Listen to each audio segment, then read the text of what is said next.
Alright guys, welcome back to Pacwest Bigfoot. This is David, and welcome to this week's encounter story. Real quick, you can stop on by mypacwestbigfoot.com to get your Pacwest Bigfoot t-shirts and hats or coffee mugs that you guys have been asking for.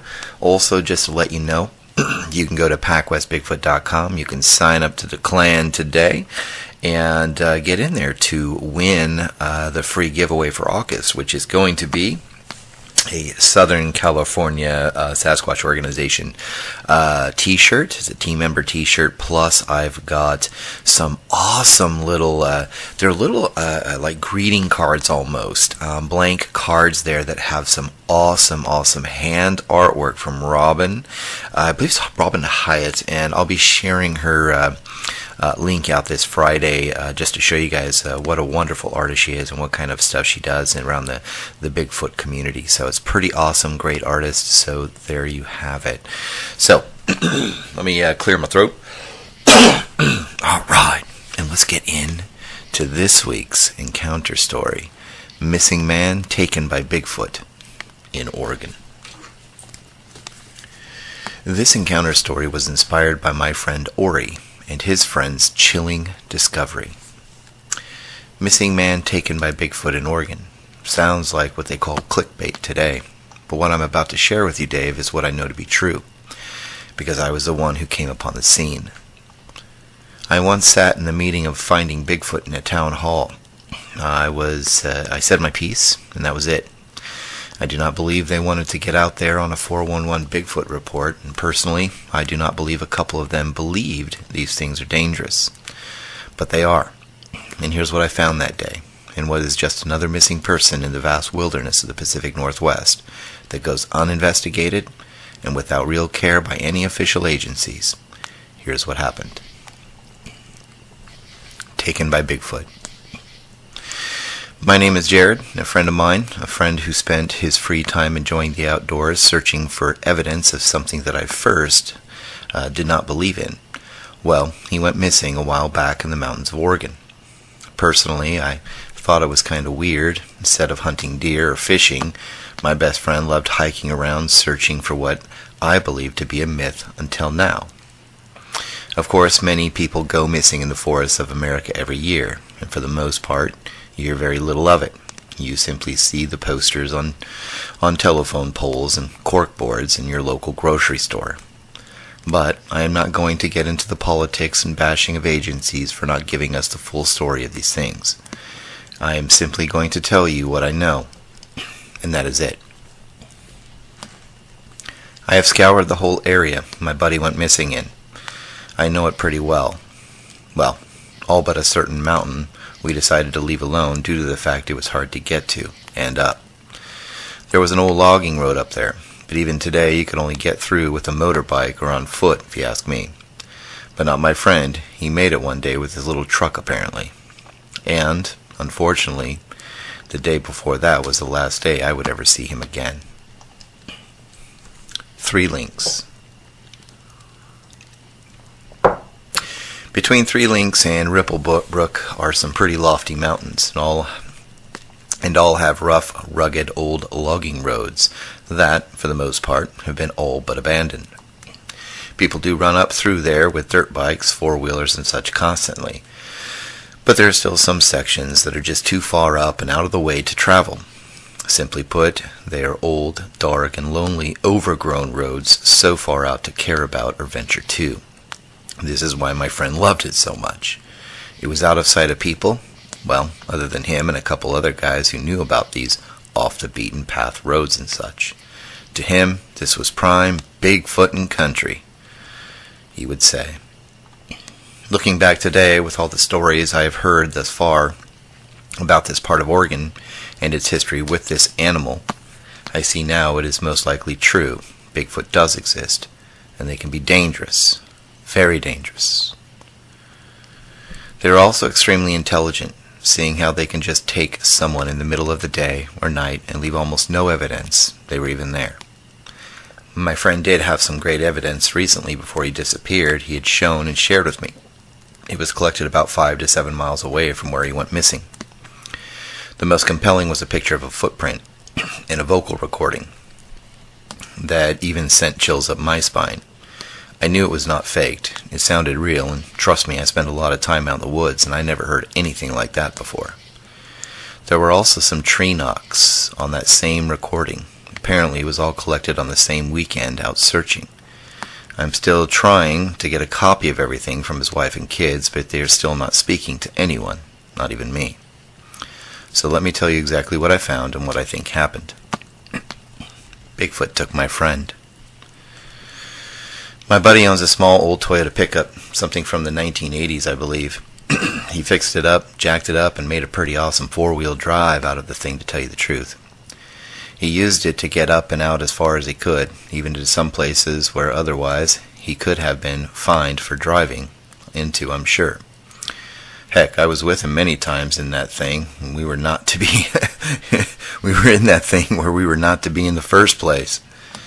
Anyways, of the few times I went with him on this crazy Bigfooting adventures, I never heard or noticed a thing, but then again, I only went on those adventures a few times. Most of the time we hunted or fished together only. I was not really into the Bigfoot thing. Basically, he would travel up and into a particular area he would choose with care on a Friday evening, set up a small camp, and then get going with the research, collecting evidence and tracking for the rest of the weekend. Of course, he was always armed, a small handgun. He always carried his cell phone, but out there, well, it was only good for picture taking. He also left behind his location to his family, just in case, and that is why I did not have to go looking all over the world for him when he did not come back one Sunday evening. My friend was a cautious fellow. He never did anything that would put himself, or others for that matter, in harm's way. Other than the Bigfooting he would do, well, he was not even close to as reckless as I have been in my own life. He was not a drinker, smoker, and detested drugs of any kind. He was a good friend, albeit weird to a point. He was a true believer in the existence of Bigfoot since an early age. Personally, and he told me the story more times than I can count, but he had a visual with his father once while out fishing the upper, or lower if you look on a map, Clackamas River. Bigfoot and the kid. I won't go into a ton of detail, but the encounter was pretty convincing, and especially when his dad told me the same thing before he passed away over a decade ago. They were fly fishing. Well, he was teaching my friend, his son, to fly fish. On one side of the river where they were at had a large open area right in the middle of the hillside. They had been there since early afternoon, and it was approaching dusk when my friend noticed something moving quickly across the open area. He pointed to show his dad. As they both watched it clear the crossing in what seemed record time for a human being, it stopped, turned towards them, and screamed the most awful, gut-wrenching scream they'd ever heard. Well, my buddy said he heard that scream several times in his life. Once while out Bigfooting, and the other one on a recording device he would leave out one night and retrieve the next day, the one I heard. They were both very adamant about what they heard and from what it came from. Very adamant. Anyways, it walked off into the tree line to the east of the open area, and that is when his dad said they should go. So they left immediately for home.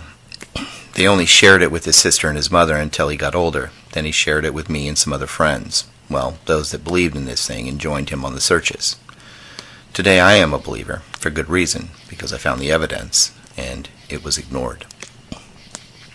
Meanwhile, back in the Oregon woods. Like I said above, my buddy loved to spend time researching, and once in a while, against my better judgment, he would go alone when nobody was available, and he was desperate to get outdoors. This one time he did, and now he is gone. Here is how it went down and what I found. He headed up to the area I mentioned him before. This time, however, he went even further to the top of the mountains between Three Links and Ripplebrook, Oregon. He left late Friday afternoon after work. His wife did mention he left a few hours before dark, so he knew he could make it to where he wanted just before dark to set up camp. He also gave her permission to tell me where he was exactly, just in case I changed my mind about the offer to go up he made the week before. I did change my mind for a few, but as I started to pack Saturday morning, my girlfriend said she wanted to head to the city for the day and wanted me to go, so I did that instead.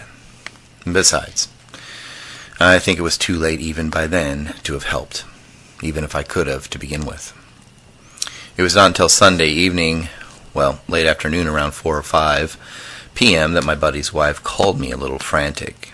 Usually once he gets down off a mountain or out of an area where he gets a signal, he will call her to tell her he is fine and heading back. He never called, at least not by that point, and that was the worry point. She was frantic, but not out of her wits by any means. This was not the first time he was late, really, really late for that matter. But he was late nonetheless, and someone had to go look for him. And that would be me. And of course, I volunteered. He was my good friend, after all. I left immediately. Taking only some water and a light snack, I figured he might just have car trouble, nothing serious. It took me a while to get up there, at least to the cutoff where I thought I would eventually run into him. Funny, I had not seen him yet, not even walking down to the main highway to get a better reception to check in at least. It was a winding old road and cutbacks galore, and eventually my big old SUV would not go any further. I decided to get out and walk the rest of the way.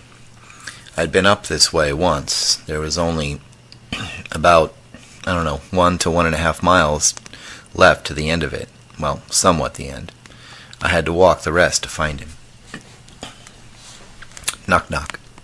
Anybody home? The little truck that could was there, just at the end of the old dirt logging road that was, not really dirt anymore, as much it was overgrown grass with recent vehicle tracks running between and under the tree limbs that hung low over it. It was like a green tunnel with little light at the end. But at the end it came to a large open area, from which you could see the mountains beyond, and then, straight ahead, more old overgrown road. Trail more like it.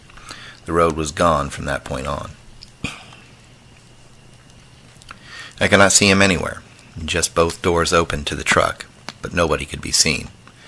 The camping gear, food, tent, and everything else was still in the back of the truck, as if he either just packed it up or decided to hang out a little longer, or it was never unpacked in the first place. It was the latter that I had come to find to be the right answer, and the thought that sent shivers up my spine. It was all so odd. Nothing around the place looked camped in at all, not even a fire pit. I started calling his name as loud as I could. Nothing. I tried again and again, but nothing. No answer, other than birds and some irritated chipmunks nearby could be heard. I decided it was early in the day, that maybe he walked off and got himself into a little bind, possibly hurt himself. So I decided to head down the road that was now a small, overgrown trail to see if he might just be in a bit of that trouble, or can't simply hear me. I called out his name every minute or so as I walked on. It was about 50 to 60 yards down the trail when I spotted impressions on the ground, several actually, as they stopped and started up again. They looked like drag marks. It was not until I started getting into the damper, taller grass that I noticed footprint shape impressions. You could just tell that someone had been here, walking.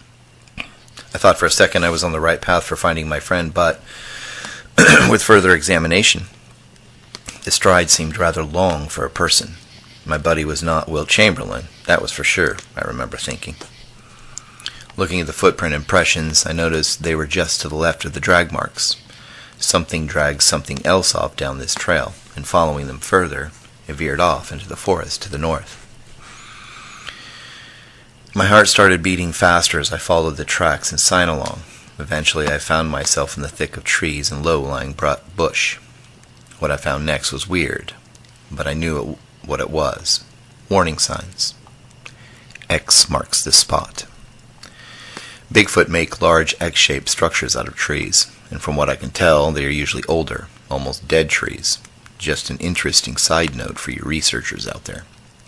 I'd never seen anything like it, But there were two distinct X-shaped structures within yards of each other, and that is where the drag marks ended in the impressions on the ground. The forest floor became harder, covered with dry pine needle, so tracks were not going to be found from that point on anyways. My friend found Bigfoot. There was no other answer, if you know the sign.